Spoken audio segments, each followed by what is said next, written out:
Si tu es un artiste indépendant ou un label et que tu te demandes comment faire des ads efficaces pour promouvoir ta musique grâce à Meta, tu es au bon endroit. Cette vidéo est le guide complet, et je dis bien complet, de comment faire de la publicité sur Meta. À la fin, tu seras capable de faire ta campagne toi-même. Et non, il n'y a pas de secret que tu vas devoir débloquer en payant quelque chose. Tout est dans la vidéo. Ce sera la vidéo gratuite la plus complète que tu pourras trouver sur le sujet. Et tu vas vite te rendre compte que faire des ads, c'est pas si difficile. Alors, j'avais pensé à en faire un cours payant, car je voyais qu'il y en avait qui vendent ça à 500, 600, 900, parfois 1300 euros. Et je me suis dit qu'en fait, j'aurais pas envie de passer mon temps à essayer de vendre un truc comme ça. Autant la rendre disponible pour tout le monde, sachant que moi, je propose déjà à des labels et des artistes mes services de promotion. Aujourd'hui, je te montre comment promouvoir ta musique sur Spotify grâce à des publicités sur les plateformes telles que Facebook et Instagram, c'est-à-dire Meta. Si tu es un artiste indépendant ou un label, enregistre cette vidéo, ça va te servir. Tout d'abord, on va sur Tomden et on va créer notre Smart Links qui va nous permettre de promouvoir notre musique.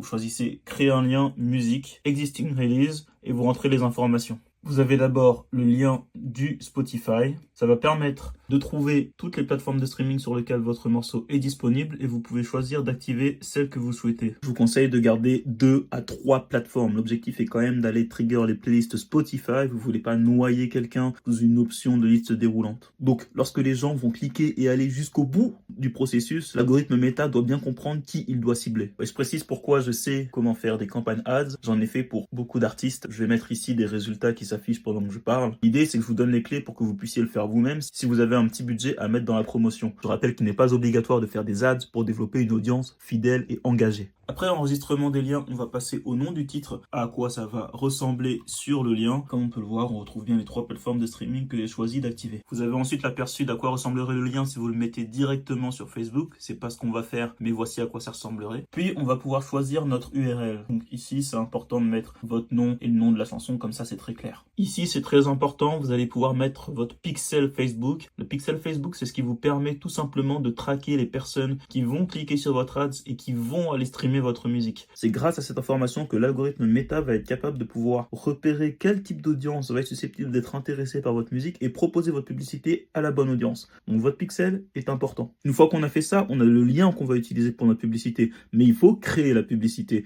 Et c'est ce qu'on va faire maintenant. Pour ce faire, on se rend sur Meta Business Suite. Vous voyez ici, il y a déjà une campagne que j'avais faite, dont j'avais parlé avec vous sur cette page. Et on va appuyer sur créer une campagne. Ici, ça va être une campagne de vente. Ne faites pas l'erreur de prendre du trafic ou de la notoriété juste pour avoir des vues. On va bien vouloir convertir sur un site. Et ici, nous arrivons donc dans la création de la campagne en elle-même qui va servir pour notre son. Petit disclaimer, faire une campagne sur Meta, c'est évidemment stratégique. C'est-à-dire que vous allez devoir adapter en fonction de votre audience, en fonction de votre type de musique. Vous pouvez ne pas recopier exactement ce que je fais. Et même dans la méthode, il y a plusieurs méthodes pour faire des campagnes. Ici, je vais vous en montrer une, mais j'en ai testé d'autres pour d'autres artistes avec qui ça fonctionne mieux. C'est vraiment en fonction de votre audience, votre cible, votre but et évidemment vos résultats que vous pouvez ensuite optimiser. Plutôt classique, vous mettez le nom de la campagne et ensuite ici quelque chose de très important pour la définition de votre budget. Il y a les 2 manières de faire. Soit vous faites un budget au niveau de la campagne, soit vous faites un budget au niveau de l'ensemble de publicités. Elle est un peu technique celle-là. Un budget au niveau de la campagne, ça veut dire que vous allez avoir tous vos ensembles de publicités regroupés au sein du même budget. Si vous mettez 30 €, Meta va automatiquement allouer le budget à ce qu'il pense être le plus efficace. Si vous mettez cependant le budget sur l'ensemble de publicités, chaque publicité aura son budget quotidien et ne sera pas influencée par les résultats d'une autre publicité. Cette option-là est vraiment pratique pour optimiser exactement au niveau de la publicité en elle-même, mais c'est plus compliqué. Il faut savoir quels indicateurs regarder, il faut être sûr de pouvoir créer des publicités de nouvelles audiences assez régulièrement, etc., etc.,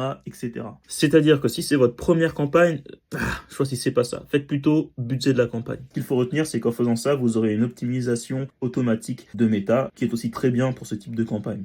Oh, et autre information très importante, si vous mettez budget de l'ensemble des publicités, ça veut dire qu'il va falloir mettre du budget sur chaque publicité. Si vous faites au niveau de la campagne et que vous mettez 50 € sur votre campagne, que vous ayez 5, 10, 15 ou 20 différents ensembles de publicités, ce sera 50 € par jour que vous allez dépenser. Je précise parce qu'en fonction de votre budget, ça peut faire une grosse différence. Vous allez ensuite arriver sur l'ensemble de publicités, vous le renommez en fonction de l'intérêt que vous allez essayer. Lorsque vous créez une campagne, il y a beaucoup d'éléments que vous allez pouvoir optimiser, mais il y a 2 éléments principaux que vous ne pouvez juste pas négliger. 1, la vidéo que vous utilisez pour faire la campagne, bien sûr. Et 2, l'audience. Quelle est la cible que vous allez viser? Ici, c'est ce que j'appelle intérêt. C'est-à-dire par quoi sont intéressés les gens que vous visez. Comme vous le voyez ici, le premier centre d'intérêt que je vais tester, c'est rap français. Évidemment, vous voulez rediriger les gens vers le site web, qui est en fait le smart link qu'on a créé avec Tanden en début de vidéo. Puis, en objectif de performance, on va mettre maximiser le nombre de conversions. C'est très important. Ici, vous allez avoir votre pixel qui va permettre à l'algorithme de comprendre qui va en fait sur votre site et ensuite écouter votre musique. Et donc, en événement de conversion, vous allez mettre vue de contenu. Ça va permettre tout simplement à l'algorithme de vraiment comprendre quel est votre objectif avec cette campagne et d'optimiser le targeting de l'audience voulue. Pour le nom de la campagne, vous allez mettre le titre de votre musique et l'intérêt que vous allez tester. En budget quotidien ici, on va mettre 5 €. Et alors là, je vais expliquer. Vous vous dites peut-être 5 €, est-ce que c'est pas un peu bas pour de la publicité? Déjà, c'est un budget quotidien, donc si vous faites de la publicité pendant 30 jours, ça va vous faire 150 €. Mais ce qu'il faut aussi comprendre, c'est que là, on va faire de la publicité pour 9 différentes créatives. Moi, je vais avoir 9 différentes vidéos à tester. Ce qui veut dire que pour un centre d'intérêt, je dois faire 9 fois 5, donc 45 € par jour. Je vous assure, le nombre de publicités va diminuer ainsi que le coût de la campagne, donc restez bien jusqu'à la fin pour avoir toutes les étapes. Il va falloir ensuite choisir son audience. Bon, il se trouve que moi j'ai une audience enregistrée, mais pour la vidéo, je vais en refaire une.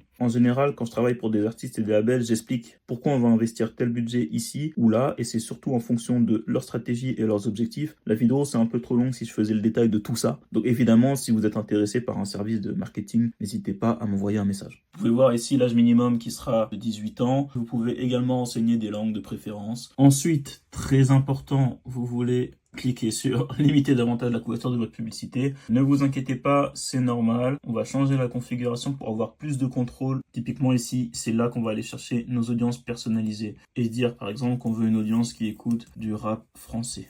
Au niveau des sites d'intérêt, vous devez toujours ajouter avec définir davantage l'option Spotify. Ça va tout simplement dire que non seulement on va aller cibler ceux qui écoutent du rap français, mais aussi ceux qui ont probablement un abonnement Spotify. On passe ensuite sur le titre de la publicité en elle-même, donc la vidéo cette fois-ci. Moi j'ai nommé dans mon dossier toutes mes vidéos allant de 1 à 9, comme ça c'est beaucoup plus simple lorsque vous allez faire votre campagne. Vous allez vérifier que c'est bien votre page Facebook et votre compte Instagram, et ensuite vous créez la publicité. Vous allez créer cette publicité en importation manuelle, comme ici. Vous allez utiliser du coup une vidéo unique, donc ce sera cette option que vous allez récupérer. Vous enlevez la publicité multi-annonceur. La publicité multi-annonceur, c'est quand vous allez être groupé avec d'autres annonceurs. Donc vous allez peut-être avoir une publicité d'un premier artiste et ensuite votre publicité à vous qui va passer dans la story des gens. Vous allez donc créer ensuite le contenu publicitaire, donc publicité vidéo. On va dans le contenu multimédia et ici il va falloir retrouver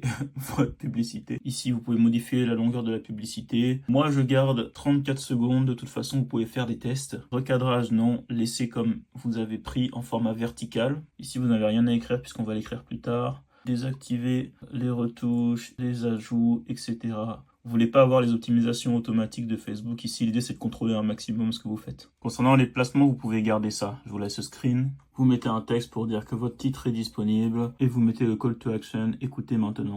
Vous mettez ensuite votre lien Tanden ici dans le site web. Et à la toute fin, n'oubliez pas de cocher événements du site web, ce qui permettra ici de traquer les utilisateurs qui vont cliquer et écouter votre morceau grâce à cette ad. Et c'est ici que le pixel est important. Comme vous avez enregistré votre pixel au début dans le lien Tanden et qu'il est connecté à votre Meta Business Suite, vous aurez toutes les informations ici. Voilà, on a tout ici. Maintenant, on va publier ça. Et on repart sur l'adset, le dupliquer. Ne gardez pas les avantages, dupliquez bien la configuration d'origine. Vous changez le titre par ad numéro 2. Et ensuite, toutes les infos dont vous avez besoin seront déjà remplies. Il faut juste changer du coup la vidéo. Vous voyez, là j'ai fini pour les 9 différentes vidéos. Je vais donc ensuite dupliquer la campagne tout en haut. Et là, ce qu'on va changer sur la campagne, c'est l'intérêt, c'est-à-dire l'audience. Alors évidemment, on va pas modifier un par un tous les intérêts. On va aller cliquer sur 9 ensembles de publicités ici. Et là, on va être en train de modifier tous les ensembles de publicités en même temps. Donc on va retourner dans l'audience et on va tout modifier d'un coup. Donc vous voyez, ça se présente comme ça. Vous allez chercher le ciblage avancé et vous effectuez la modification pour chacun. Ici, si vous vouliez par exemple cibler au lieu de rap français des personnes qui vont en concert, vous modifiez et vous mettez concert à la place de rap français. Une fois que vous avez fini la modification de votre campagne, vous refaites le processus, à savoir vous redupliquez et vous le refaites pour chaque centre d'intérêt que vous voulez tester. Et ensuite, il n'y a plus qu'à appuyer sur publier et votre campagne est en route. grâce au tableau de bord, les indicateurs nous montrent si la campagne est performante ou non et pouvoir couper les mauvaises publicités et optimiser au fur et à mesure. Vous avez tout le manuel d'installation d'une campagne. Et si vous voulez quelqu'un pour gérer vos campagnes publicitaires, dans ce cas-là, n'hésitez pas à m'envoyer un DM.